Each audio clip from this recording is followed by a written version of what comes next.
Number 1. Okay, so this happened to me and a friend in about the fall of 2006. I was about 12 years old at the time. I have been at that time living in Cobourg, Ontario for the better part of my life. But anyhow, on that particular night, sometime in the fall of 2006, is a night that I will never, ever forget. This all happened around 8 p.m.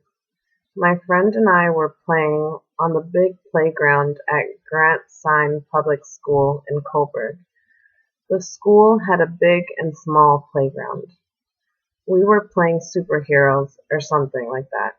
You know, like typical little kid stuff. We were horsing around when I noticed a mysterious vehicle very slowly approaching. At first, I thought nothing of it. Then I noticed it very slowly pulling into the back area, where the back doors are leading out towards the main playground. By this time, my friend also noticed the mysterious vehicle. We watched in silence, thinking maybe he was lost or something, but we soon found out as to why he showed up. He slowly stepped out of his vehicle and started slowly approaching the playground. He had like some sort of chain or something like that in his hand. That's when he says in a psychotic voice, "Cody, Brendan, you guys want to ride?" He knew both of our fucking names, so he must have had his window open or something. Just then we heard a little girl scream from the back of his vehicle. He literally just laughed, but not a normal laugh, rather a sick, sadistic one.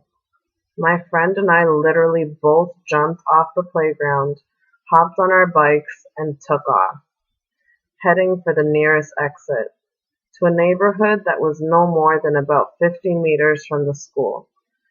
As we were heading towards it, we caught him driving on the road heading to an entrance into that same neighborhood to cut us off. Grant Sign also had a baseball diamond and a second exit. So we cut through the baseball diamond and escaped through the second exit. We raced back to our houses. My dad was not home, so I quickly ran to a neighbor's house. They answered the door. I was bawling my fucking eyes out. I told them what happened, and they called the police. I told the police what happened, gave them the best description I could. He was about 6 feet, maybe 6'1", and about 30 to 35 years old. They issued a province-wide warrant. About a month later, they arrested him trying to do it at another school in the Peterborough area. Last I heard, he was still in jail. He has been up for parole and has been denied. Now here is the really, really, really disturbing part. I found out later on that he's a registered sex offender. And that girl he had in the back of his vehicle, he brutally raped. I was fucking scared shitless.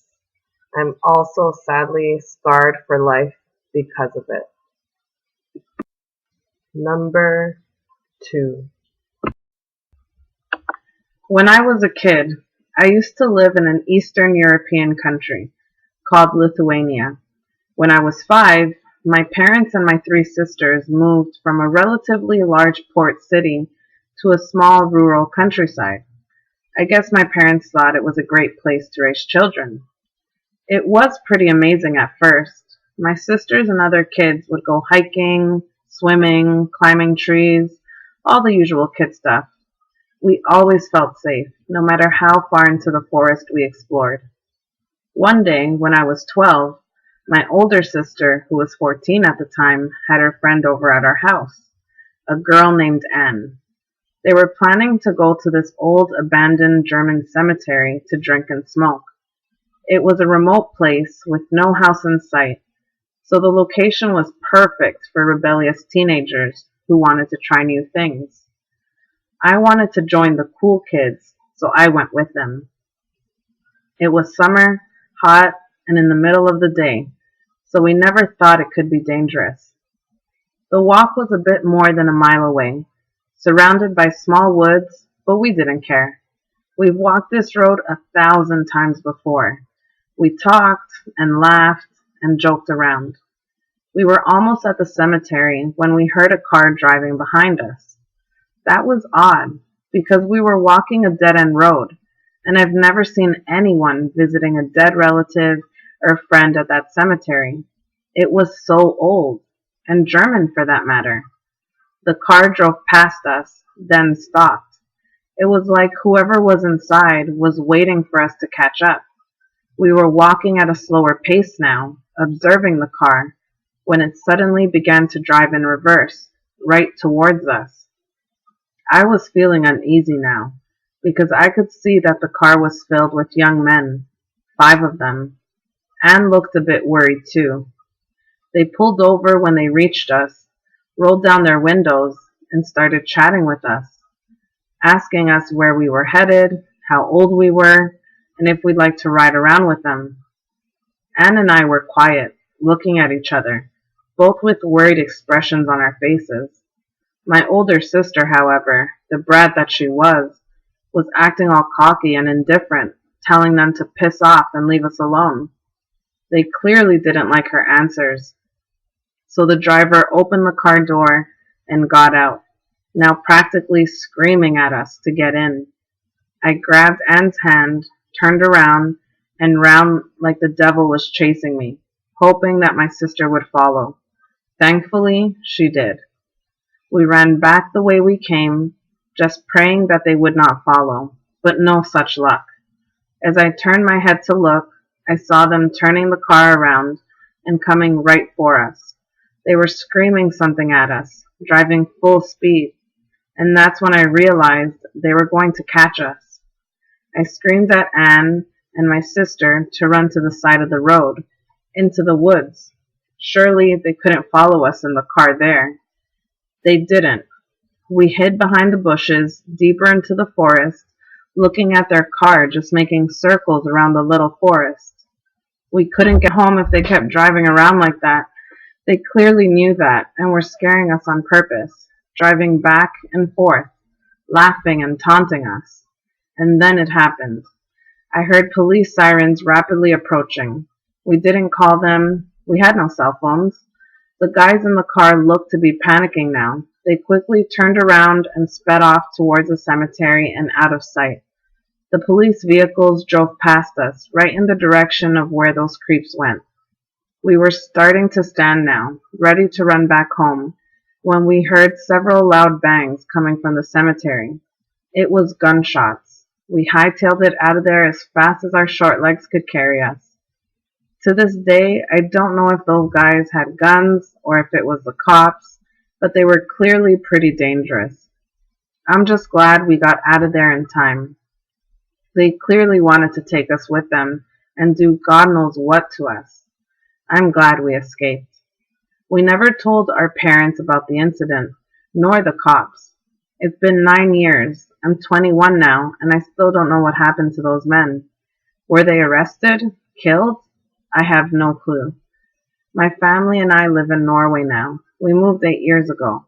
I know it's unlikely that I'll ever see those creeps again, but just in case, let's not meet. Number 3. First of all, I'm not a native English speaker, so I'm sorry if I make some mistakes. This happened to me in 1992, in Argentina, when I was 5.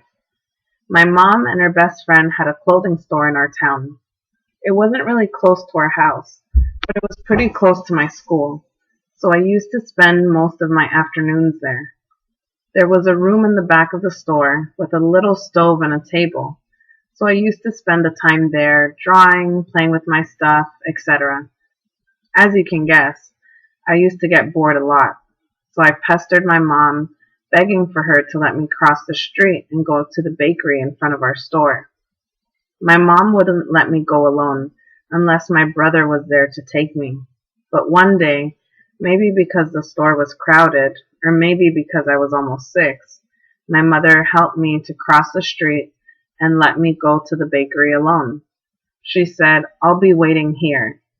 When I got into the bakery, which was really crowded, I tried to act cool while I was looking at all the sweet things that I wanted to buy. Honestly, I don't really remember when or how, but suddenly I was lifted up by a man in his 30s. This man said, "Hi, sweetie. What do you want me to buy?" I felt a pain in my stomach. I wanted him to put me down, but every time I tried to do it, he clenched me against him with even more strength. I remember trying to scream, but the voice didn't come out. I was paralyzed because of the fear. He kept talking and pointing at sweets while I was trying to get away from his arms. I remember I looked to the people around me, hoping that someone could notice that I was terrified. On top of that, the bakery's owner wasn't there, so the two teenagers working there at the moment didn't recognize me.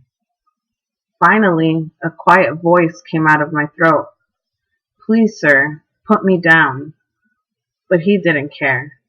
He kept talking about sweets, about how fun it would be if I play with him at his place, etc. Suddenly, I heard my brother's voice. "Sir, that's my sister, and we don't know you. Put her down now." My brother was 10 at that time.